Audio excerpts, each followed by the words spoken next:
Ghaziabad food विभाग की बड़ी कार्रवाई। कविनगर थाना क्षेत्र के शास्त्री नगर में फूड विभाग ने रेड की है। एक फैक्ट्री पर रेड की गई है जहां पर नकली घी बनाया जा रहा था। भारी संख्या में यहां से मिलावटी घी बरामद किया गया है। हैरत की बात यह है कि नामी कंपनियों के खाली पैकेट और डिब्बे भी यहां से बरामद हुए हैं। इन्हीं नकली डिब्बों में त्योहारी सीजन में मिलावट घी को बाजार में उतारने की तैयारी थी। मामले में 2 लोगों को हिरासत में भी लिया गया है।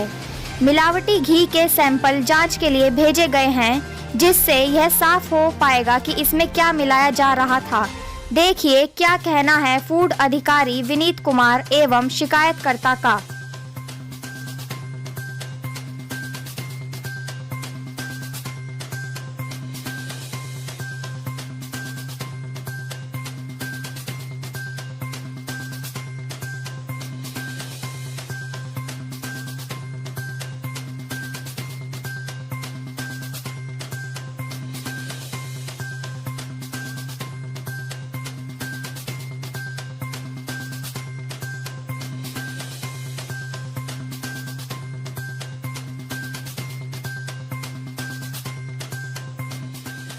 क्या नाम है सर आप? मेरा नाम जितेंद्र सिंह राजपूत है। सर आपने शिकायत की थी कि घी का छापा पड़ा है, क्या शिकायत की थी? जी हमने जो है मार्केट से हमें पता चला था कि जब भी त्यौहार आते हैं, फेस्टिवल सीजन जैसे दिवाली या ये हुआ, तो हमारी कंपनी रेगुलर काम करती रहती है इसके ऊपर जो है। तो हमें यहाँ से सैंपल जो है मार्केट से कलेक्ट हुए थे नकली, तो अभी 2-4 दिन में ही उतरे थे पहले से जो। तो हमने जो है डीओ साहब को जो है इनके यहाँ कंप्लेंट दी और एक टीम जो है एसएसपी साहब को कंप्लेंट दी, दोनों जगह पे मतलब जो है। तो उसी पे ये कार्रवाई हुई है, जिसके अंदर तमाम जितनी भी बड़ी ब्रांडेड कंपनी है सभी का माल जो है यहाँ पे बरामद हुआ है, जो टोटली जो है। अच्छा, क्योंकि ये भी हो रहा था आपके प्रोडक्ट को इन चीजों से? नहीं, कंपनी को तो बहुत नुकसान होता है, लेकिन जनता को ज्यादा नुकसान है, क्योंकि उसे अगर वो 500 रुपए खर्च करके जा रहा है, उसे अगर 100 रुपए वाला 50 रुपए वाला माइल्ड फैट घी जो फेफड़ों को गलाता है, जो एसेंस मिलाते हैं ना, आप वनस्पति खाइए या जो आप रिफाइंड आप यूज करेंगे या सरसों का तेल यूज, वो नुकसान नहीं करेगा। ये डालडा और रिफाइंड को मिलाने के बाद जो एसेंस डालते हैं खुशबू जो देसी घी वाली, नुकसान उससे ज्यादा होता है। मतलब वो जो है आपके धीरे धीरे सिलो पॉइजन।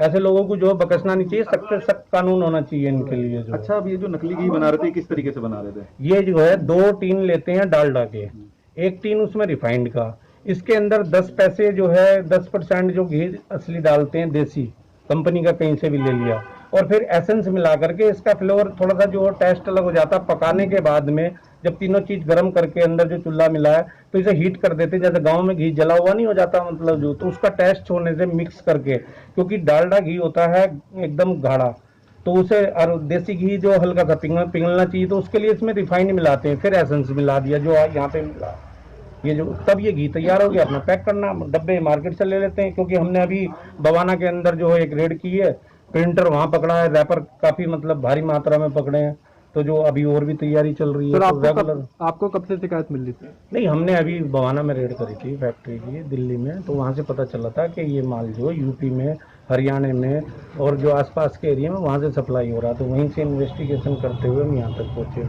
अच्छा, कंपनी की प्रिंटिंग कैसे करवा लेते हैं कंपनी के मार्क की तरफ? नहीं, कंपनी की तो प्रिंटिंग ऐसा है ना, कंपनी का एक डब्बा कहीं से भी मार्केट से आप खरीदो, ये कंप्यूटर पे जाएंगे, उसकी सेम कॉपी निकल जाएगी डिजाइनिंग, उसके बाद दूसरे प्रिंटिंग करा लो, लेकिन सेम नहीं बन पाती है। जब आप ओरिजिनल और नकली वाला रखेंगे जो इनके पास है, तो उसमें प्रिंटिंग में कलर में काफी डिफरेंट है मतलब। अगर कोई असली नकली की पहचान करना चाहे तो कैसे? हाँ, असली नकली की जो, जैसे इनके यहाँ टेट्रा पैक है, टेट्रा पैक जो फ्लेक्सिबल चिपका हुआ होता है अंदर से, और 2 लेजर होती हैं, ये करते हैं दाल, जिससे दाल पैक करते हैं वो वाली मशीन जो उससे पैक करते हैं, तो पाउच का पता चलता है। कभी भी आप किसी भी कंपनी का पाउच खरीदेंगे तो उसकी लेजर जो होंगी दोनों साइड वाली, क्योंकि उस पर चलता है मशीन पे रोल पे हाथों हाथ पाउच बनेगा, उस पर एक ही ब्लेड लगा हुआ, दोनों साइड एक ही टाइप का वो आएगा निशान। इसमें क्या होगा, ये पाउच बाहर से बन के आएगा, एक साइड का ये पाउच अलग टाइप का होगा, और जो पाउच बना है ये ला रहे मार्केट से बनवा करके, उस पे जैसे होटल में खाना मिलता है वो पैक करके देते हैं ना प्लेन, उसके अंदर जो वो पाउच उस टाइप का होता है, तो आप पहचान सकते हैं। यही नहीं, कोई और भी चीज, सर्फ हो गया, टाटा टी, नमक, कोई भी, उसकी लेजर दोनों एक जैसी होनी चाहिए, तो आपको पता चलेगा वो ओरिजिनल है मतलब। हम लोगों ने एक तो नई बस्ती में श्यामलाल के यहाँ छापा मारा था, वहाँ से लगभग 550 किलो घी, वनस्पति और रिफाइंड तेल मिला है। उसमें कुछ तिल का तेल भी था, दूसरी बार ये कविनगर शास्त्री नगर के एरिया में, यहाँ पे भी 550 किलो के लगभग में यहाँ कई 4-5 ब्रांड का घी पैक हो रहा है और इसको कंपनी के लोग भी हैं हमारे साथ, यहाँ पे पुलिस फोर्स है और ये कार्रवाई चल रही है। तो कौन कौन से ब्रांड के घी बरामद किए गए? इसमें अमूल है, मधुसूदन है, पारस है, मदर डेयरी है, पतंजलि का भी है कुछ पैकेट, मिल्क फूड है।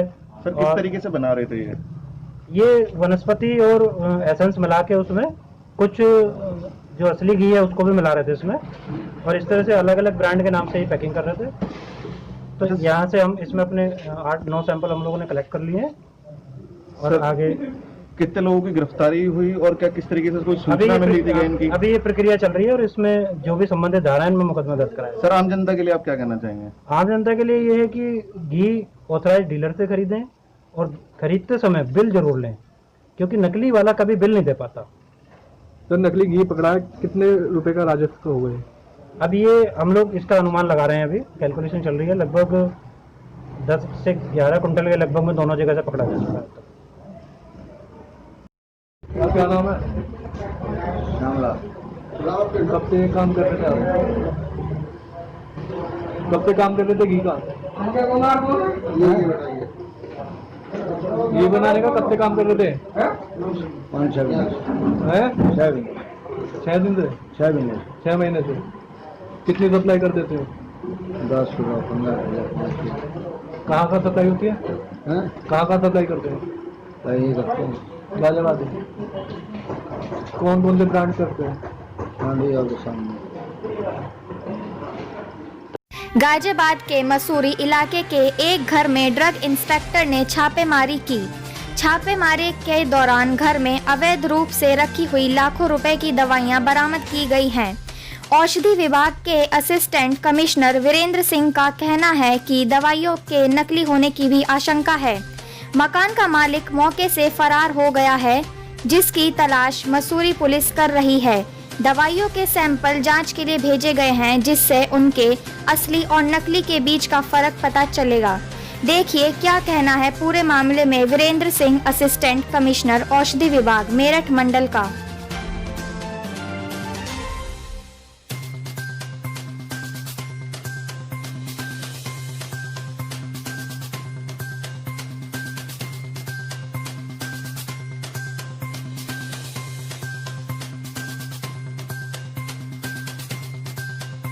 डासना में ये सूचना मिली कि वहाँ पे कुछ दवाएं अवैध रूप से रख रही हैं, अवैध रूप से मेडिकल स्टोर संचालित किया जा रहा है, जिसके क्रम में मैं वीरेंद्र कुमार सहायक आयुक्त औषधि और मैं अपने अधीनस्थ श्री अनुरोध कुमार औषधि निदेशक गाजियाबाद को निर्देशित किया कि वहाँ पे तत्काल पहुँचें, और फिर बाद में मैं भी पहुँचा हूँ। वहाँ पहुँचने के बाद वो उस मकान में जो मकान मालिक जो है वहाँ पे हारून मिले। हारून के मकान पे कुछ दवाएं प्राप्त हुई, जो कि लगभग 40 प्रकार की दवाएं हैं और उसका मूल्य लगभग 1.5 लाख रुपए है। और उनके पास कोई मौके पर लाइसेंस नहीं दिखाया गया। अवैध रूप से भंडारित पा गई, जिनको सीज कर लिया गया है फार्म 16 पे। और उसमें से 4 प्रकार की औषधियों के नमूने एकत्र कर जाँच भेजे जा रहे हैं, जो कि नकली होने की प्रबल संभावनाएँ हैं। और हारून से पूछने पर ये दवाएँ आपके पास कहाँ से आई, उन्होंने यह अवगत कराया कि सद्दाम सन मुश्ताक पोस्ट ऑफिस गौसपुर बुलंदशहर के रहने वाले हैं, उनकी दवाएं हैं और मेरे मकान में रखी हुई पाई गई हैं। तो मौके पर उपस्थित हारून से ही हम लोग बरामद करके अग्रिम कार्रवाई कर रहे हैं। फिर विवेचना के अंतर्गत विवेचना करने पर सद्दाम को तक पहुँचा जाएगा। पहुँचने के बाद अग्रिम कार्रवाई की जाएगी और सीज करते हुए और नियमानुसार अगली कार्रवाई के लिए कंप्लेंट दी जाएगी। गाजियाबाद के सदरपुर गांव में आज 50 गांव के किसानों ने बैठक की है, जिसमें 50 गांव के किसानों के आने का दावा कर रहे हैं। किसान मधुबन बापू धाम में अधिग्रहित हुई जमीन के मुआवजे की एक समान मांग पर लंबे समय से प्रदर्शन करते आ रहे हैं। किसानों ने कई बार मधुबन बापू धाम में कार्य को भी रोक दिया है। अब किसान दीपावली के बाद और उग्र प्रदर्शन की बात कर रहे हैं।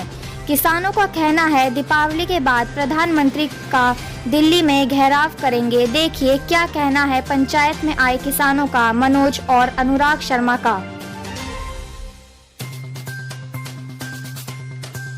आपका परिचय? मेरा नाम मनोज है। मैं इस गांव का छोटे से परिवार से किसान का एक छोटा बच्चा हूं और आज हमने 6 गांव के किसानों ने इकट्ठा होकर 50 गांव की एक बड़ी पंचायत बुलाई है, जिसमें बहुत बड़ा निर्णय होने वाला है कि ये डिसीजन क्या हो, ये 2 बजे के बाद हमें जांच पड़ेगा। लेकिन हम फाइनल बता दें कि शासन और प्रशासन को भी ये चेतावनी दे रहे हैं कि अगर आपने शीघ्र और अतिशीघ्र ये समस्या सॉर्ट आउट नहीं की तो हम दिवाली के बाद प्रधानमंत्री आवास को घेरने का काम करेंगे और दिल्ली के लिए कूच करेंगे। आप हमारी इस बात को सभी जगह बताएं कि 50 गांव का किसान इकट्ठा होकर के प्रधानमंत्री की तरफ चलने के लिए तैयार है, क्योंकि हमने अपने जीवन में वोट देकर प्रधानमंत्री को बनाया। आज हमें उनकी ज़रूरत है। वो हमसे मिलना नहीं चाहते, उनके प्रतिनिधि हमसे बात नहीं करना चाहते, उनके प्रतिनिधि हमारी सुनना नहीं चाहते। तो हम कहना चाहते हैं कि ये पंचायत में डिसीजन होगा कि अगर दिवाली तक डिसीजन होता है, समस्याओं का समाधान होता है तो ठीक है, वरना प्रधानमंत्री के आवास के लिए, घेराव के लिए ये जन सैलाब जाएगा और अपनी मांगों को मनवा के रहेगा। जय श्री किसान मेरे मित्रों। मेरा नाम अनुराग दीप कौशिक है, सदरपुर का पीड़ित किसान हूँ। यहाँ महापंचायत चल रही है, क्या है ये पूरा मामला? सन 2004 में मधुबन बापू धाम आवास को लेकर अधिसूचना जारी हुई थी, जिसका फैसला सन 2007 में हुआ और सरकार ने हमें लिख के दिया कि भविष्य में अगर इस योजना में मुआवजा बढ़ेगा तो आपको विदेय होगा। सन 2016 में कुछ लोगों को जो है 28,000 मीटर का मुआवजा दे दिया इन्होंने, गाजियाबाद विकास प्राधिकरण ने। आज हम वो लिखित समझौता दिखाते हैं तो ये उसको साफ साफ बताते। हम अपनी मांगों को लेकर जो जमीन हमने दी थी उस पर काम बंद कराना चाहते हैं तो वो हमें उकसाते हैं जीडीए के अधिकारी और ठेकेदार। अभी कुछ दिन पहले बमेटा गांव है जो वेव सिटी योजना है, उसमें सरकार ने किसानों के खिलाफ मुकदमे लगा दिए। ऐसे ही अब हमारे साथ चल रहा है, बड़का नहीं था। तो सरकार से क्या मांगे आपकी? सरकार से हमारी एक समान मुआवजे की मांग है। आप सभी से अनुरोध है, न्यूज इंडिया राइट्स को सब्सक्राइब करें, वीडियोस को लाइक करें, शेयर करें और कमेंट के जरिए अपनी राय दें। साथ ही बेल आइकन दबाना ना भूलें ताकि आप तक हमारे नए वीडियोस की जानकारी पहुंचती रहे।